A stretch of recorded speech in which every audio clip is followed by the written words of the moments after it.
Luis Perez made a big move on the far turn and nobody was running late. Your even money favorite, the 9, Maria Song, checks in off the board. I mean, he just ran right by them like they were standing still, entering that far turn. Let's go out to Santa Anita now, 8 minutes away from race number 8. Final pick 3 of the day will start here. Remember, they have 10 races. This is a $75,000 Big Bear Stakes at the distance of a mile. It's for 3-year-olds and up. So it's, you know, it's not no condition for non-winners of a sweepstakes this year. I mean, this is basically the best milers, aside from horses that are going to be competing on Breeders' Cup Day, that are there. You got the winner of the Long Acres Mile in Stryker PhD. Soy Fett broke the track record going a mile in the Los Alamitos Mile 2 starts back. I mean, there's some really talented milers. And Soy Fett was your 4th place finisher in this Big Bear last year on October 31st, as we saw the 3 politically correct move through, who won the Damascus Stakes as a 3-year-old here at Santa Anita in 2012. Blue Skies and Rainbows, you know we're going to find him early with jockey Martin Pedroza aboard. He's a free-running horse coming in here off a 7-month layoff. I've not seen him since the Grade 3 Tokyo City, March 29th. Off the layoff and racing at only a mile, I'm wondering if he's going to be as sharp early. He raced a mile and a half last time out, and now he's taking some time off. I'm not sure he's going to be so keen early as he was in some of his other races. I think the 9 Everton could be the horse that's going to be gunning out of there for Martin Garcia and Bob Baffert. Oh, not scratch. Forget about that. What about Blue Tone then to be amongst the leaders? That's my top pick, and I think Blue Tone will be in the first flight. I mean, Regally Ready's going to be close too. Yes, and I think Regally Ready and Blue Skies and Rainbows are going to be the 2 up on the pace. I think Blue Tone's not going to be very far behind them. And he's going for 3 victories in a row, speaking of Blue Tone.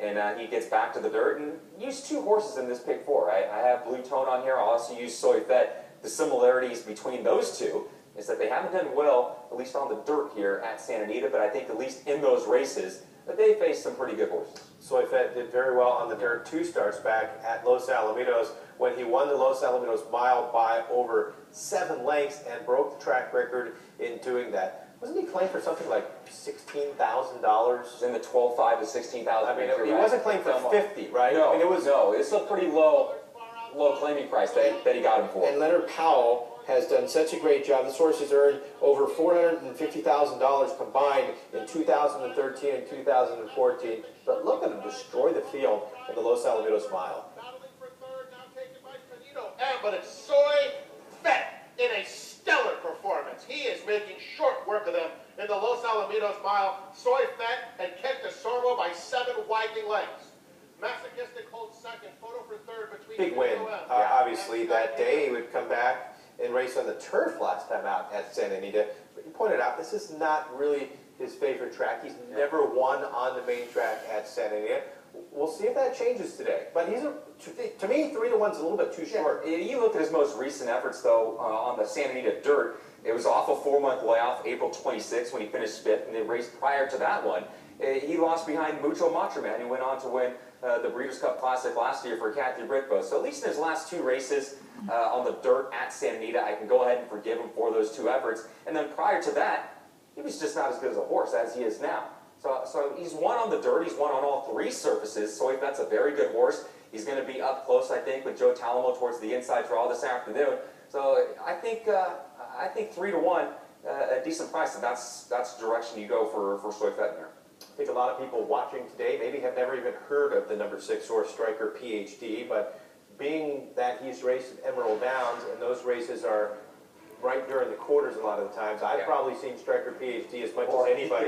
This horse can absolutely fly. He has no gate speed, but look at him roll last time out in the Long Acres Mile to get the victory. He's a perfect 3 for 3 this year. He has absolutely taken off since going to the Larry Ross barn, and he's a freak late in the race. Is there enough speed in here to set up that late kick? I'm not sold that there is. Not like he received last out in the Long Acres Mile like we just looked at. He won by a half length. He had a 22 2/4 to run into, 44 4 for the half mile. You mentioned his record so far in 2014. He's done nothing wrong. He's a perfect 3 for 3. Larry Ross said earlier on in the week in an article I read in the Daily Racing Forum that they're going to test the waters. They're going to see how he fits out here in Southern California. They already know he's very good in the Pacific Northwest, winning 3 in a row. So they're going to go ahead and see if he can go ahead and compete with this competition down here in Southern California. And right now, bettors are a bit chilly on him, as he's 8-1. Yeah, you know, a lot of times when you don't have any experience at Santa Anita, Yeah. the betting public at Santa Anita is not going to back you. But, you know, I give the horse a big chance if there is more speed. I just don't think he's going to get enough pace in here. The 7 Blue Tone, wire-to-wire, very gutty performance last time out. He was expected to win. He went off as 3-5 favorite. It was only a field of 6 last time out in the Harry Brubaker at Del Mar. But here's Blue Tone, who's 2 for 4 now at a mile. But another one who has never won here at Santa Anita. Yeah, he's 0 for 3, but he does have a good second and a good third. You look at that October 3rd race, when he was second to Rousing Sermon. That's at least an okay horse for Jerry Hollendorfer, who would go on to do some good things later on in the year, in the early part of the Santa Anita meeting this year. Tis the Truth, he was 4th behind that one, was an okay horse for Bob Baffert, but I think now he's just starting to get better. He's a 5-year-old gelding who, at least for 5-year-old standards, he's lightly raced. He's only raced 9 times. He has 4 victories. He's a perfect 2 for 2 this year. I think Kent is going to go ahead and let Blue Skies and Rainbows and Regally Ready go ahead and go on with it.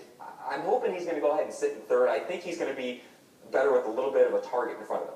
There are only 3 races left, or there are still 3 races left, and there are only 45 combinations remaining of live pick 6 tickets, so very good chance that it won't be hit today with only 45 tickets alive, and that was halfway through. And that's because, for maybe some viewers just joining us, you had an $80 winner to go ahead and begin that sequence. So yeah, very, very tough for the pick 6 players to start it today. And then it didn't get that much easier with a 5-1 shot in the second leg, and then another 5-1 in the third leg. Over at Delta Downs, race 2 has gone official, and it was the 3 Salties down who's going to knock me out of the pick 4. I can thank Rolling pick Courtney 4s. Hernandez for that. Good ride as she opened up on the field. So, yeah, I'm going to have to go back to the drawing board. Okay. I don't know if you've seen that segment yet. You'll see it after this race from Santa Anita, but you'll see what I'm talking about. And just a revised plan, next rolling wager that we're coming in. And you're trying to get your ticket back. You want to at least get your $40 I lost back. $40.50 or whatever it was. So I need to get. But the good news is you did save $1 for some Del Taco on the way. $4.50 actually. Yeah. You could do some damage at Del Taco with $5. Sure. They got that $1 menu. cheap menu. Yeah. Yeah. Do some damage. Yeah, it's going to do some damage on the afterwards, but especially with that hot sauce. Souvenirs here. No bueno. All right, post time for the 8th at Santa Anita. Would you take 7-5 on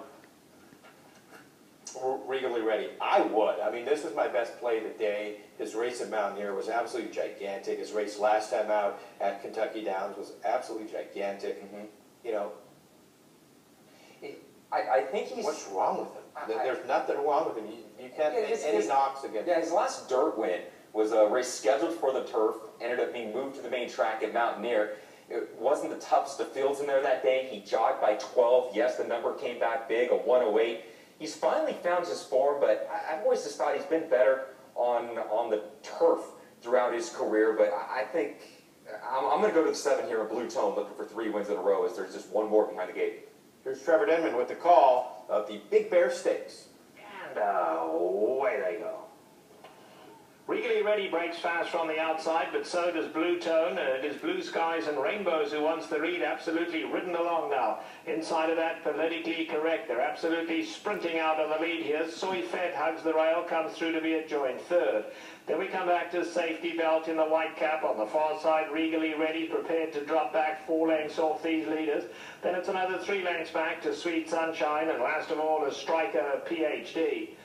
Onto the backstretch they go, and Blue Skies and Rainbow wanted this lead, has it now, takes them along a solid pace. On the far side, Blue Tone is a joint 2nd, Soy Fed's travelling well enough down at the rail. Between horses comes Politically Correct in the red cap, and now there's Regally Ready getting closer. Regally Ready goes up to 3rd. Then we come back to Safety Belt. Stryker PhD is 2nd last. Sweet Sunshine gives them 8 length start.